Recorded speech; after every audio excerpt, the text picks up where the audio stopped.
Hey, yo, what up? Welcome back. This is not a podcast. It's just my thoughts with Rob Markman. It's April 19th. Got a lot of work to do today. You know, I was in LA last week. I know hadn't really tended to the channel like I normally do, man. And you know, I want to pick this thing up. So I did a video on Doechie's Anxiety music video a little earlier today. Check that out. But it's April 19th, and it's the 1 year anniversary of the official release of Drake's push-up record, important record in the Drake-Kendrick battle. There's the DSP release. This is not the leak that I'm talking about. The leak happened on April 13th. The official release on DSP is April 19th. So I figure let's talk about it. Also, there's the anniversary of Nas's classic debut album, Illmatic. You can see it behind me. Hey, classic album is one of my favorite albums of all times. One of the most influential rap albums ever. I did a video on that last year. Not going to do another one on that just because I don't know what else to say about Illmatic. Like, I'm going to be honest. You know, I don't know what else to say that hasn't been said that I haven't said already. But check the link in the description for that Nas video if you want to watch it and reminisce on Illmatic. But today I said, fuck it. Let's talk about push-ups a bit. A year later, how do we feel about this record? I'm going to say how I feel right off the bat. I think looking back at push-ups as a response to Like That, you know, the Future Metro Kendrick record, I believe Drake got off on the wrong foot in the battle with Kendrick and was never able to recover strategically. You know what I'm saying? I also believe that Drake made a mistake lyrically on push-ups by mentioning Whitney and didn't account for Kendrick not giving a fuck, right? Just didn't take into account how far that would go. And again, I'm talking strategically. I try to treat this thing like calling balls and strikes in baseball, right? If the baseball analogy holds up, yes, the strike zone is subjective, right? There's room for subjectivity, but for the most part, it's a ball, it's a strike, you know what I'm saying? Or with boxing, it's like how judges score points, right? Again, some subjectivity to it because, you know, we're not robots, but you know, like you're calling it with some order, like there's a system, there's a point scoring system in boxing. So to me, the first thing that went wrong in push-ups, and again, I want to hear from y'all. I want to know what y'all think. It's a year later. We had time to reflect. Lord knows we spoke about it ad nauseum. But the first thing that went wrong on push-ups to me, and I said this on my first reaction video to push-ups on the 13th, is when the song originally leaked on the internet, we spent the first couple of hours debating whether or not the song was even real or not. People were saying it was AI right off the bat. And there are some people who still believe that the original version of push-ups was AI. I'm not an AI expert. Regardless of what, Drake is just too big of an artist to just have a record leak like this. You know what I'm talking about? Like that was sloppy, and I believe someone fucked up on his team. Like either they were just trying to test the waters to see how people would respond, and if they saw that people didn't like it, they'll be like, nah, that was just a leak. That wasn't really us. That was AI.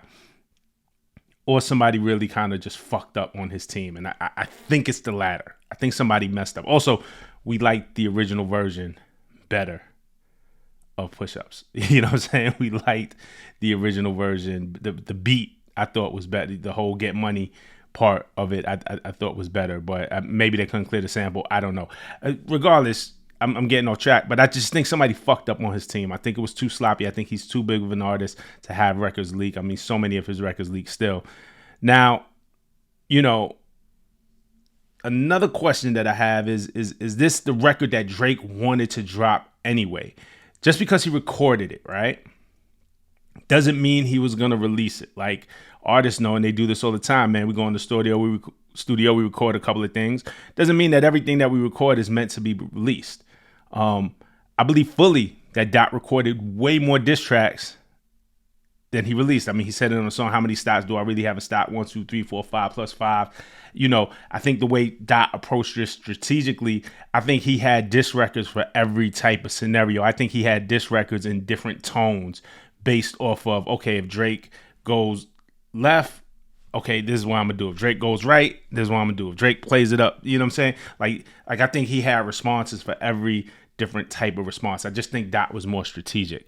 And then once Push Up leaked, right, Drake just kind of had to roll with it and release it officially. That's just my theory. You know what I'm saying? The record leaked. He didn't intend for it to leak. Once it leaked, it was like, all right, man, and the response is good. Let's just roll with it. And they put it out officially. Lyrically, Push Ups was good. especially for the time, like looking back at it. Good in the sense that he was going at multiple people. Remember, it was Future, there was Rocky, there was Weeknd, there was the Metro, shut your whole ass up and make some drums, and that was a funny ass line, right? That it was clever in that regard. And then of course shots at Kendrick. Of course his shoe size, which is just clowning the pipsqueak joint, like just clowning around. But the drop and give me 50 angle was a good idea at the time because there was still questions as to what happened when Kendrick left TDE and formed PG Lang. And if you remember, even going back to before PG Lang was officially announced, there was rumors during the whole, there's rumors that Kendrick is going to leave TDE. There were a lot of questions, right? And people were speculating on any turmoil or what was really going on with him and Top and whatever, right? And then he leaves, forms PG Lang. It was a good angle at the time because people didn't know. So the drop and give me 50 angle that, he left Top because Top was taking too much of a percentage. Top owned all the things, whatever. Good angle because there was still some questions. Those questions were somewhat answered after that, or maybe completely answered and satisfied when we saw how close Kendrick and Top really were during the battle. When we saw that between Kendrick and TDE, no love lost. We see how vocal Punch was and how supportive Punch was. We see Top. We see the other artists in the pop out. Doesn't look like there's any love lost. Looks like they're still doing business. Two separate entities, but look like they're still doing business. SZA, a TDE artist, is on tour, co-headlining with Kendrick. That tour is kicking off today in Minneapolis. They're all on each other's albums. Seems all good. Doesn't seem to be a problem between TDE and PG Lang. Kendrick, you listen to Heart Part 6. There's some more clarity there. But again, at the time, there were questions. There was maybe some uncertainty. We didn't see them as together as we have seen them since. And so, good angle at the time that maybe just didn't age well, right? Like didn't completely, Drake kind of pulled at a thread, seeing if the whole thing will unravel, and it didn't. Pulled at the thread and there was nothing there for you. But really where I think Drake changed the tone of this battle, where he changed the course of this battle. I think this battle was going to go one way. And then when Drake said, "I be with some bodyguards like Whitney," I think that changed the tone. Let's go back to my original video for this. I'm just going to play a clip on what I said then. Like, this is me. This is the same day it dropped. This is me trying to figure it out and theorize on this in real time. So check it out. And Drake says, "I be with some bodyguards like Whitney." Now, this is the nasty part. Of course, it's a reference to the late Whitney Houston's Bodyguard movie, but also Kendrick's wife and the mother of his children is named Whitney. Now, and there's the honest to God truth. I don't think Drake is suggesting anything about Dot's wife. I don't think that's it at all. But just the mention of his wife's name could get nasty, right? Again, I don't believe in any types of rules, but you mention somebody's spouse's name, and you may get some personal and disrespectful bars sent back your way. And that's just the game. If you remember Duppy Freestyle, he mentioned Pusha T's wife, his full name right towards the end. And he didn't really say anything disrespectful about her in that song. But the mere mention, you can't blame a guy for going another level after that, right? All right, bet. Shout out to all the day ones that was there for that. I appreciate y'all. I appreciate the ones that are still rocking with me. So at that time, I had no idea what would be alleged in Family Matters. But I said it then, the mere mention of someone's wife, you can't control the response to that. Turns out, and I said it here early, I saw shout out to Hip Hop and More too. I saw Hip Hop and More post this week on their Instagram. I said it here early. A lot of people heard it from me first. Kendrick and Drake had some type of communication after push-ups. I'm not sure if it was an exact phone call, some text, or it's like his man called his other man. But there was some very direct communication, and it was suggested to Drake to keep it, not get so personal. Let's keep it a friendly fade. Let's keep it about rap. There was that, and then later on that will play out in the lyrics. So that did happen. Like that was more about who's the best rapper. Wasn't really any personal attacks in like that. Motherfuck the big three is just big me. It was all rap shit for the most part. Maybe you take exception to snatching chains and burning tattoos. But again, that's not personal. You know what I'm saying? It's pretty standard fare in today's rap, right? Still wasn't personal. But I'll be with some bodyguards like Whitney. That's personal. That and again, just the tease of and like I said in my other video, Drake did the same thing. You know, let it ring on you like Virginia Williams. Just the mere mention of somebody's wife is a mistake. Like and Drake has been known to do this. That's in his playbook. Did it with Pusha with Virginia Williams. I'll be around some bodyguards like Whitney. Last year I had Drama Girl, not right now.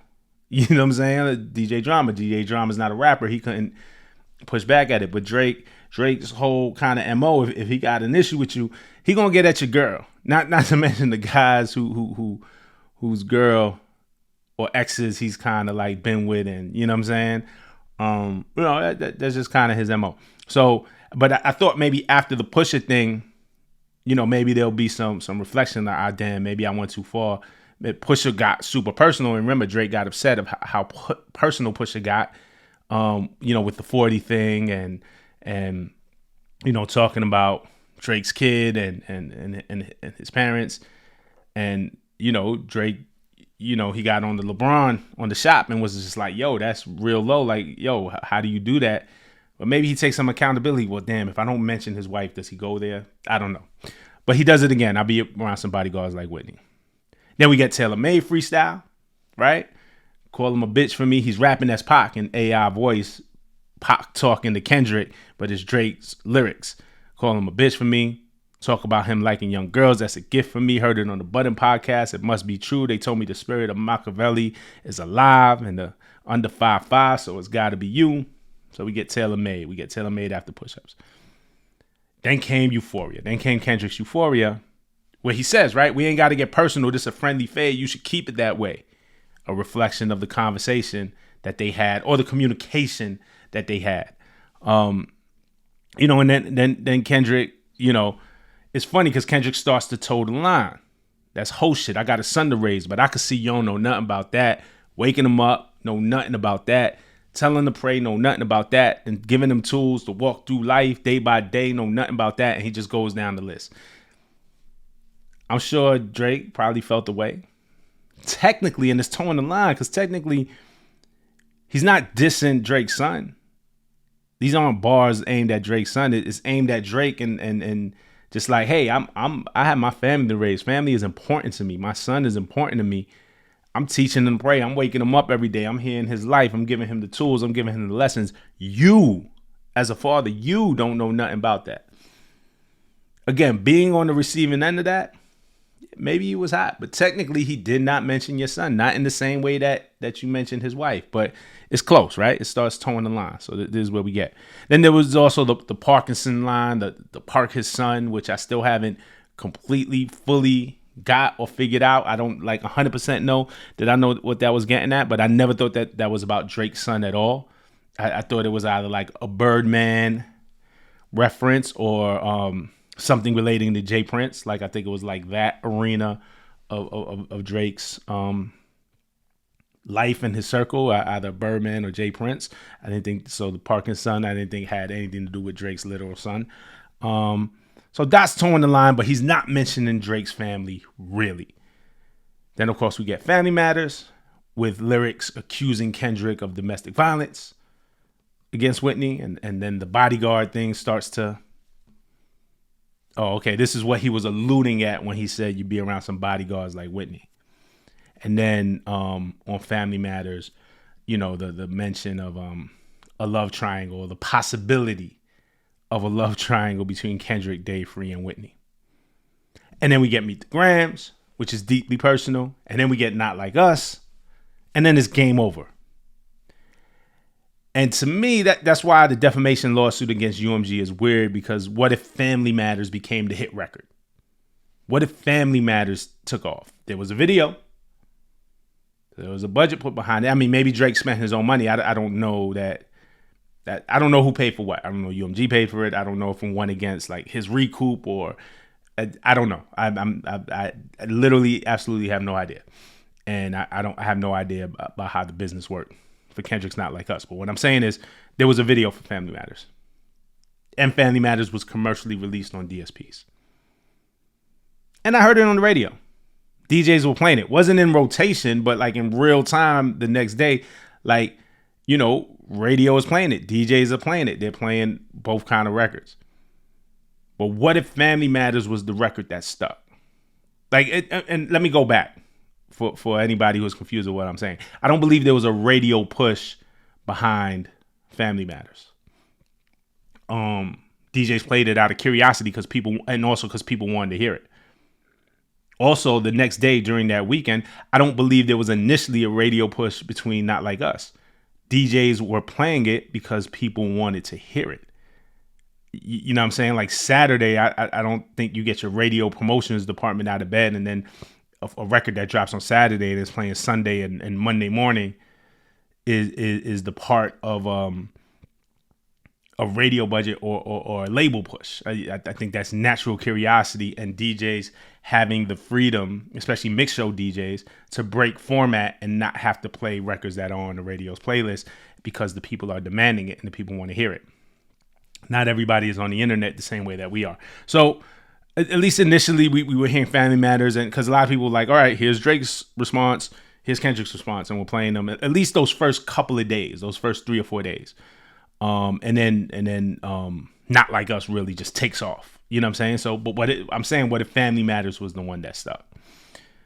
It wasn't. So the question to y'all is this, and the question I'm trying to answer: if Drake doesn't mention Whitney on push-ups, how different does this battle go? And I want to hear from y'all in the comments. Let me know in the comments. I believe if he doesn't mention Whitney, I believe the tone of this battle is different.